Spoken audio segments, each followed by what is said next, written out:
In this screencast, I'll show you how to accept and share Mouse Create badge on Acclaim.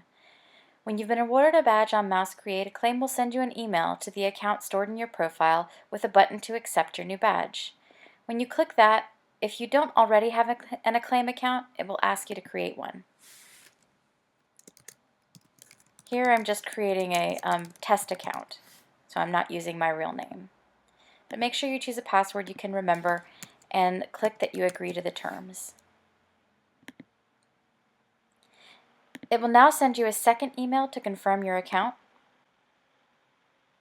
If you don't receive your email from Acclaim, make sure to check your spam folder. Log in again to accept your badge, and then you can explore the options on Acclaim to share it on social networks like LinkedIn, Twitter, and Facebook.